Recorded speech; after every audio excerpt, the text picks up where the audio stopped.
Bonjour à tous. L'usage traditionnel et classique du mot culture possédait jadis un sens absolu. On employait ce terme pour désigner soit le développement des facultés intellectuelles par des exercices particuliers, comme on disait par exemple qu'on s'adonnait à la culture des lettres ou à la culture des sciences, soit pour désigner le résultat de ces 10 exercices acquis par la pratique, et c'est ce qu'on nomme vulgairement le bagage culturel de tout un chacun.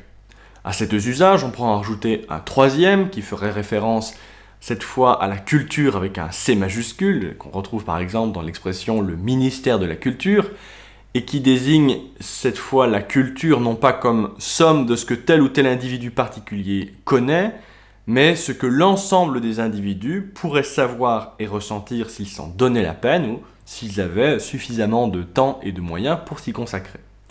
Or, ce sens traditionnel du mot culture est très fortement lié à l'histoire de la bourgeoisie et de son ascension, et même à l'histoire du monde moderne lui-même. Ce mot de culture, en dehors bien sûr de son acception première de terre cultivée, comme on parlait de la culture du maïs par exemple, ce mot de culture ne fait véritablement ses premières apparitions qu'à la toute fin du XVIIe siècle pour qualifier l'enrichissement de l'esprit par des exercices intellectuels. La comparaison entre la culture de l'esprit et la culture de la terre était alors évidente. Alors bien sûr, vous pourriez également m'opposer cette autre conception de la culture comme le génie national, au sens où on parle de culture française, de culture anglaise ou de culture allemande, mais cette acception a précisément une origine allemande.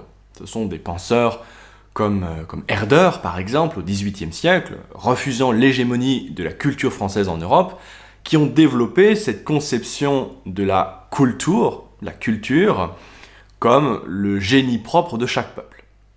Il s'agit bien entendu d'un thème absolument passionnant, mais ce n'est pas de cette Kultur, de cette culture, que j'aimerais vous parler aujourd'hui. C'est vraiment de cette conception française, et même bourgeoise pourrait-on dire, de la culture, que je voudrais partir pour analyser le texte de ce jour. Cette culture, conçue comme enrichissement de l'esprit, a véritablement fait toute la grandeur de la classe bourgeoise montante et a assuré ses lettres de noblesse dans son ascension. Et la culture sera précisément le socle sur lequel reposera toute l'idéologie du progrès et même l'idéologie démocratique moderne, comme nous l'avons vu dans ma précédente vidéo sur les illusions du progrès de Georges Sorel. En Amérique comme en France, la culture devient le fondement essentiel à l'établissement de la nation, car la démocratie moderne, à ses débuts, reconnaissait la nécessité d'une mise en forme en quelque sorte. Les hommes ne sont plus de simples sujets, mais des citoyens responsables qui doivent former leur esprit pour conduire leur nation sur la voie du développement et du progrès. C'est tout le thème bien connu des Lumières, et la culture est vue comme un outil d'élévation et d'émancipation. Or, ce terme de culture, qui possédait donc d'abord un sens absolu, a progressivement subi un émiettement sémantique, comme le fait très justement remarquer Renaud Camus dans nombre de ses ouvrages. On s'est mis à parler de culture bourgeoise, ce qu'elle était peut-être dès le départ d'ailleurs, mais on parlait au départ de la culture tout simplement. Et face à la culture bourgeoise, on s'est mis à parler de culture populaire. Et dévalant ensuite la pente de cet émiettement sémantique au XXe siècle, la culture, par abus de langage, est désormais employée pour désigner n'importe quelle offre de pratique ou de service culturel. On parle de culture rurale, de culture ouvrière, mais aussi de culture syndicale, de culture d'entreprise, de culture jeune, de culture sport, etc. La culture fut donc progressivement moins comprise comme un processus d'enrichissement et d'émancipation de l'esprit que comme un simple ensemble de pratiques culturelles, dit-on.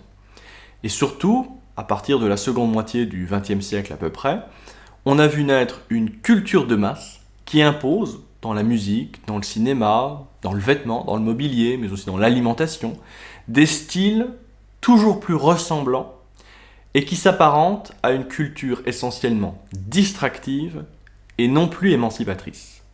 Et c'est en m'intéressant à ce changement que je me suis penché sur les travaux de l'historien et du sociologue américain Christopher Lasch.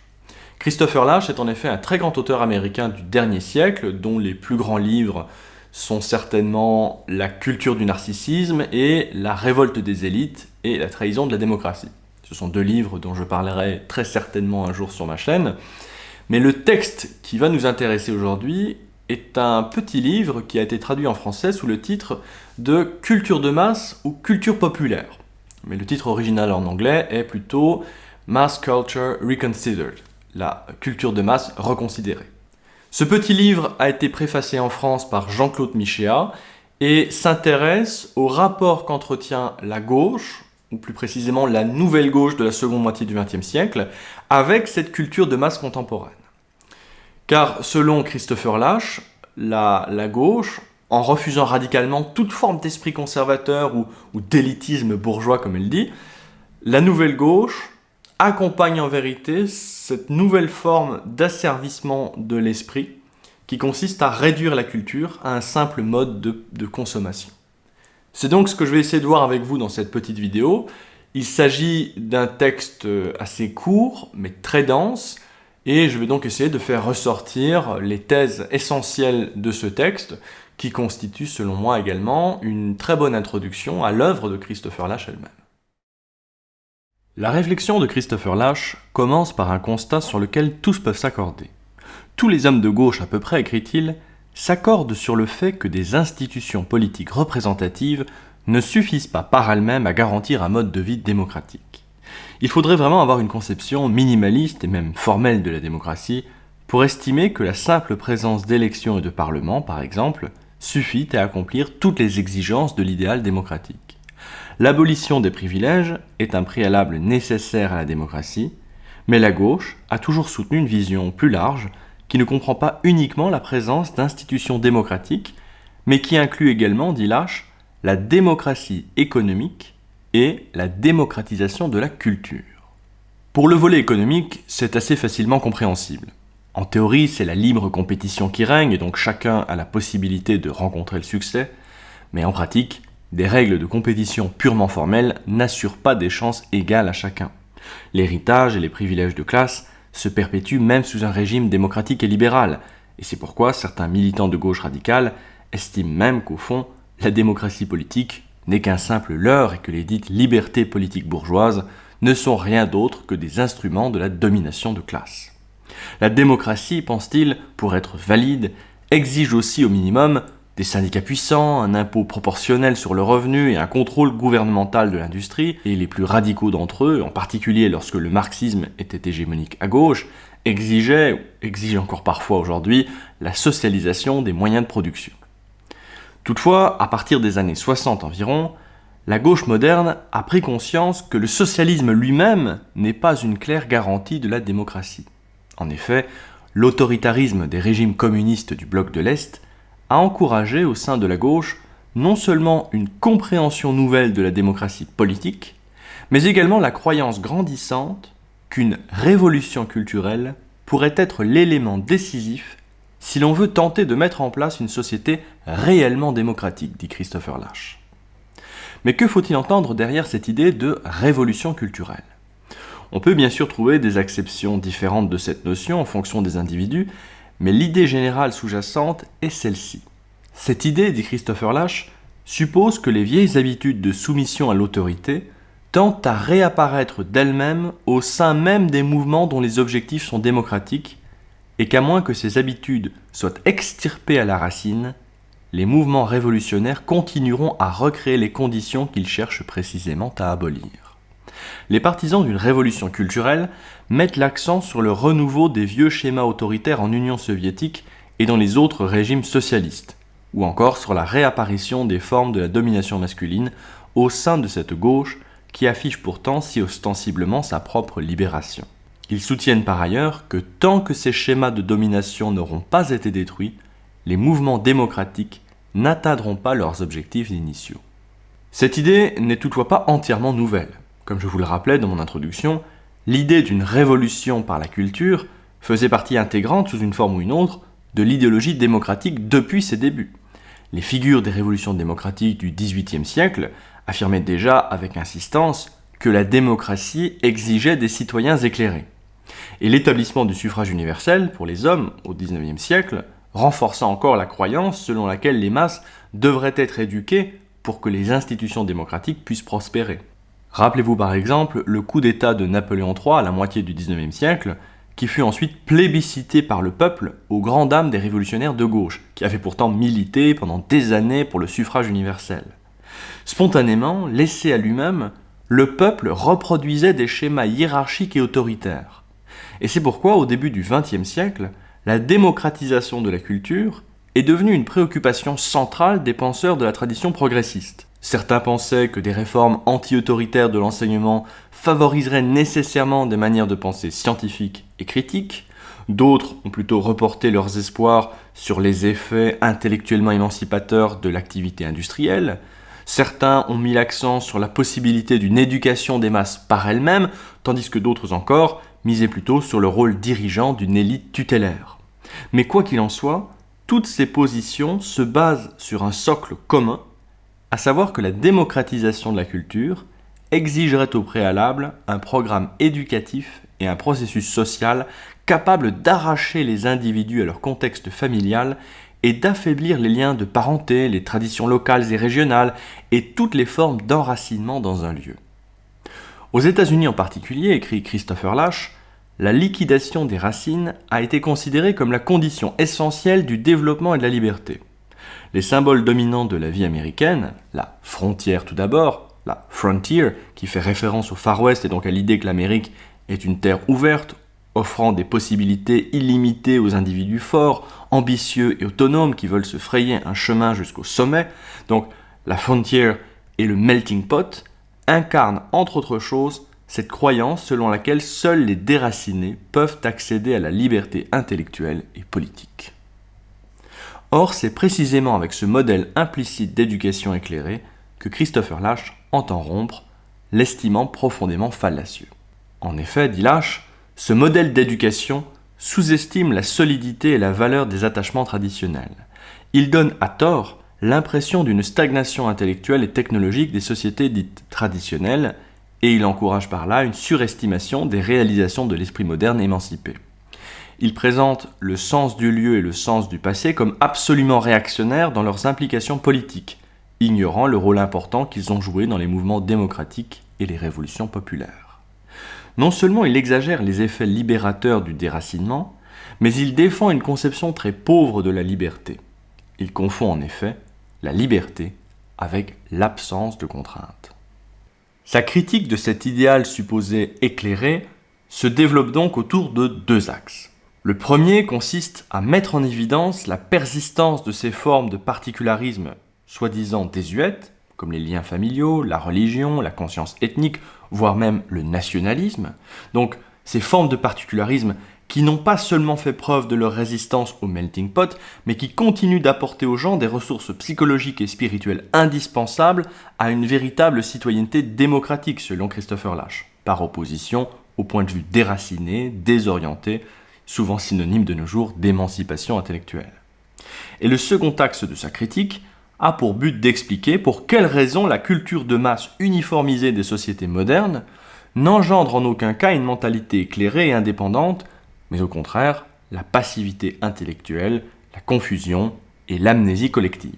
Et c'est principalement ce second axe que ce petit ouvrage interroge. À partir des années 60, les différents mouvements contestataires, ainsi que de nombreux intellectuels de la gauche progressiste, se mirent à rejeter toute critique de la culture de masse, car cette dernière leur apparaissait comme intrinsèquement réactionnaire, voire antidémocratique. En effet, la critique de la culture de masse, qui avait commencé à poindre dans les années 40 et 50, se fondait sur ce diagnostic que Lasch considère pourtant très perspicace d'un point de vue historique. Voici ce diagnostic tel que le résume Christopher Lasch. Depuis le XVIIIe siècle, écrit-il, l'offensive contre les particularismes culturels et l'autorité patriarcale, qui encourageait, tout au moins au début, la confiance en soi et la pensée critique, s'est trouvée accompagnée de la création d'un marché universel de marchandises dont les effets furent exactement inverses. Ces deux processus appartiennent indissolublement à la même séquence historique. Le développement d'un marché de masse qui détruit l'intimité, décourage l'esprit critique et rend les individus dépendants de la consommation, qui est supposée satisfaire leurs besoins, anéantit les possibilités d'émancipation que la suppression des anciennes contraintes pesant sur l'imagination et l'intelligence avait laissé entrevoir. En conséquence, la liberté prise par rapport à ces contraintes en vient souvent dans la pratique à signifier la seule liberté de choisir entre des marchandises plus ou moins similaires. L'homme ou la femme moderne, éclairé, émancipé, se révèle ainsi lorsqu'on y regarde de plus près, n'être qu'un consommateur beaucoup moins souverain qu'on ne le croit. Loin d'assister à la démocratisation de la culture, il semble que nous soyons plutôt les témoins de son assimilation totale aux exigences du marché.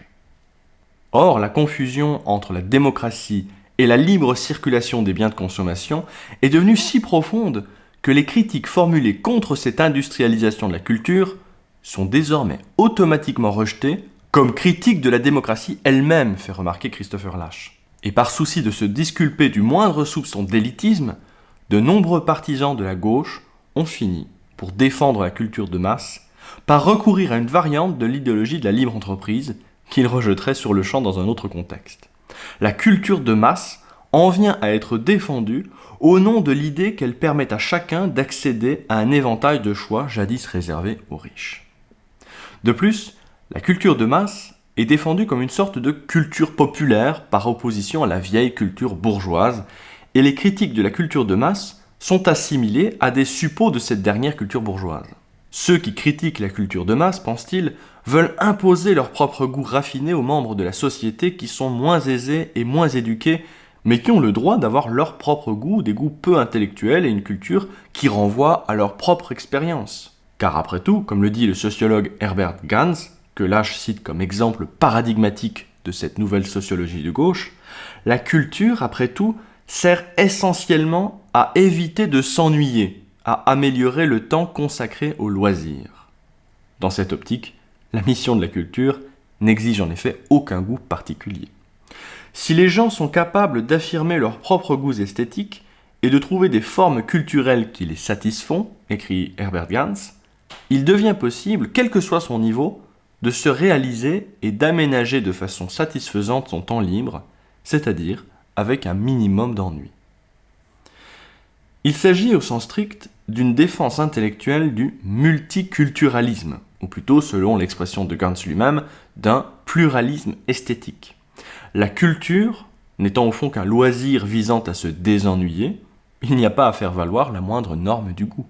Alors, on pourrait y voir là une théorie fort tolérante et généreuse, constituant même le parangon de l'idéal démocratique. Après tout, au lieu de vouloir imposer une culture supérieure d'en haut, ne faut-il pas féliciter les partisans modernes de la démocratie libérale d'accepter enfin les aspirations réelles du peuple? C'est là que repose une profonde équivoque selon Lasch, ainsi qu'un retournement absolument phénoménal de l'idéologie démocratique. Car ce pluralisme éthique accompagne un renversement de perspective politique. Si l'on ne croit plus réellement à une démocratisation de la haute culture, estimant qu'elle est vouée à être réservée à une petite élite sociologique, on s'est également mis à défendre à partir des années 60 l'idée que les démocraties fonctionnent en fait moins à travers la participation populaire que sous l'action des groupes de pression structurés.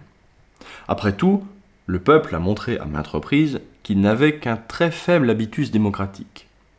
Or, comme le note Herbert Gans, les démocraties doivent fonctionner, et du reste, fonctionnent même lorsque les citoyens ne sont pas éduqués. Et c'est précisément sur cette constatation que la démocratie moderne repose, dit Lasch. Notre système d'éducation, de surcroît, repose de plus en plus sur ce principe implicite qui veut que les démocraties puissent fonctionner même lorsque les citoyens ne sont pas éduqués, écrit-il. Sous le prétexte de respecter le droit des minorités à posséder leur culture propre, et sous celui plus généralement de respecter les droits des jeunes, les écoles ont abandonné tout effort réel de transmettre ce que l'on sait et ce que l'on pense de mieux dans le monde. Elles travaillent sur la base du postulat qui veut qu'une culture de haut niveau soit intrinsèquement élitiste, que personne ne devrait être obligé d'apprendre quoi que ce soit de difficile et que les valeurs de la classe moyenne ne devraient en aucun cas être imposées aux pauvres. Et avec une certaine amertume, Christopher Lasch fait remarquer dans son livre que les enseignants américains invoquent des slogans démocratiques pour justifier en pratique des programmes qui condamnent la plupart de leurs concitoyens à un quasi-illettrisme.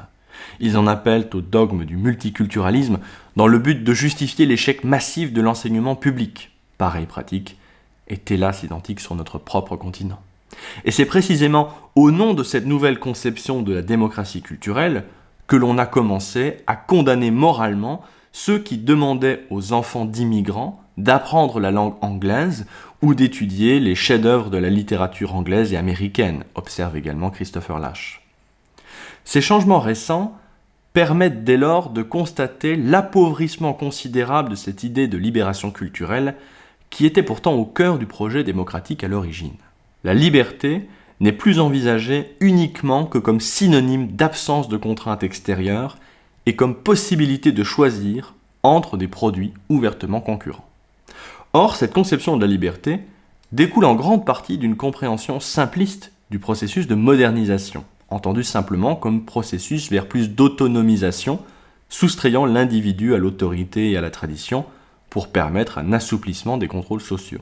Comme le note Edward Shields, un autre sociologue influent que cite Christopher Lasch, pour la première fois, les gens ordinaires s'arrachent à, je le cite, une existence immémoriale, séculaire, liée à la terre, et ont enfin la possibilité de devenir des membres à part entière de leur société, d'avoir une vie humaine où il devient possible de manifester leurs préférences culturelles.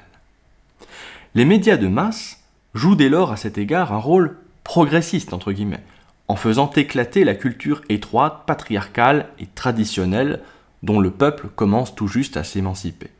Les médias de masse, par exemple, libèrent la ménagère de la tutelle de ses parents en lui donnant la possibilité de décider par elle-même et d'agir en fonction de jugements et de goûts qui sont véritablement les siens. Comme l'écrit à nouveau Herbert Gans, pour une ménagère qui a décidé de décorer sa maison à sa façon plutôt qu'à la manière dont ses parents et ses voisins l'ont toujours fait, les médias fournissent non seulement une légitimation de son propre désir de s'exprimer par elle-même, mais également une série de solutions de goûts culturels variés à partir desquels elle peut commencer à développer le sien. Et par ailleurs, continue-t-il, l'avalanche d'articles consacrés à l'émancipation des femmes dans les magazines populaires féminins aide une femme, encore profondément plongée dans une société à domination masculine, à formuler des idées et des sentiments qui lui permettront de commencer à se battre pour sa propre liberté. Mais ce qui est amusant, note Christopher Lasch, c'est que Gans, comme beaucoup d'autres analystes de la modernisation, ne voit cette émancipation de la ménagère à l'égard des attitudes traditionnelles que presque exclusivement dans l'exercice de sa liberté de consommation. Elle ne se libère elle-même de la tradition que pour se plier à la tyrannie de la mode, dit Lasch. Sa liberté se résume en pratique à celle de choisir entre une marque X et une marque Y. Les idées et sentiments entre lesquels la ménagère libérée est invitée à choisir ne se forment pas plus qu'avant à partir de ses propres besoins ou de sa propre expérience. Dans la mesure où elle compte sur les médias de masse pour se voir proposer des images de sa libération personnelle, elle se retrouve elle-même prisonnière d'un choix qui se limite à des avis programmés à l'avance et des idéologies mises au point par des fabricants d'opinion et qui sont mises sur le marché comme toutes les autres marchandises. Or, loin de partager le constat des libéraux sur cette émancipation de l'individu, ni même les prédictions des penseurs marxistes, voyant dans l'abolition des structures traditionnelles un mal nécessaire pour la création d'une authentique société socialiste, Christopher Lasch voit surtout dans cet essolement de l'individu un remarquable levier de contrôle social. Le contrôle politique et le contrôle économique, et également de plus en plus le contrôle culturel, sont de plus en plus concentrés dans les mains d'une petite élite de planificateurs sociaux, d'analystes de marché et d'experts en questions sociales. L'individu est en vérité de moins en moins émancipé, car à mesure qu'il se détache de ses liens sociaux enracinés, il se retrouve sans défense face aux faiseurs d'opinion de masse. Les médias de masse assurent dès lors un contrôle social nouveau, extrêmement puissant, mais ils ne le font pas, dit Christopher Lasch, en diffusant une idéologie autoritaire faite de patriotisme, de militarisme, de soumission, comme tant de critiques de gauche l'affirment, mais en détruisant la mémoire collective, en remplaçant les autorités auxquelles il était possible de se fier par un star système d'un nouveau genre, et en traitant toutes les idées, tous les programmes politiques, toutes les controverses et tous les conflits comme des sujets également dignes d'intérêt du point de vue de l'actualité, également dignes de retenir l'attention distraite du spectateur et par conséquent également oubliables et dépourvus de signification. L'essai de Christopher Lasch s'inscrit dans une critique interne à la gauche et s'apparente de ce fait aux essais d'auteurs comme Orwell, Michéa ou Michel Clouscar par exemple. Car Christopher Lasch demeure en effet foncièrement attaché à l'idéal démocratique en tant que tel. Ce qu'il dénonce, c'est sa subversion par le monde libéral moderne et l'aveuglement de la gauche qui fait le lit de ce dernier en raison de son idéologie progressiste. Un peu comme Jean-Claude Michéa en France, qui a beaucoup contribué à introduire Lasch dans son propre pays, Lasch prône en quelque sorte une rupture de la gauche avec l'idée de progrès. Qu'un tel vœu soit réalisable ou non, c'est une autre question, mais c'est ainsi qu'il faut lire la conclusion de son essai.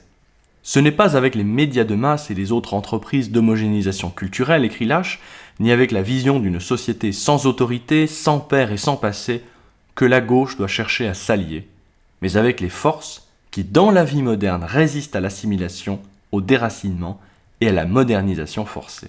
Elle doit réviser ses idées sur ce qui fait accéder en premier lieu les hommes à la modernité. Maintenant que l'histoire moderne commence elle-même à reculer dans le passé, nous sommes en mesure de constater que le modernisme artistique était beaucoup plus profondément lié à la tradition que ne l'ont cru les pionniers du modernisme. Et le même constat vaut pour la culture moderne prise dans son ensemble. Une culture véritablement moderne ne s'est jamais résumée à une simple répudiation des schémas traditionnels. Au contraire, c'est de leur persistance qu'elle a tiré une grande partie de sa force. Une fois privés de tout référent culturel, les hommes perdent en effet leur force créatrice et ne peuvent plus bâtir que sur du sable, les rendant perméables aux discours idéologiques véhiculés par la culture mondiale de masse. Or, comme le rappelle très joliment Christopher Lasch, la disparition de presque toutes les formes d'association populaire spontanée ne détruit pas le désir d'association. Le déracinement déracine tout, sauf le besoin de racines. Et c'est un réenracinement moderne qu'il nous faudra œuvrer si nous voulons sortir de cette dictature de l'insignifiance.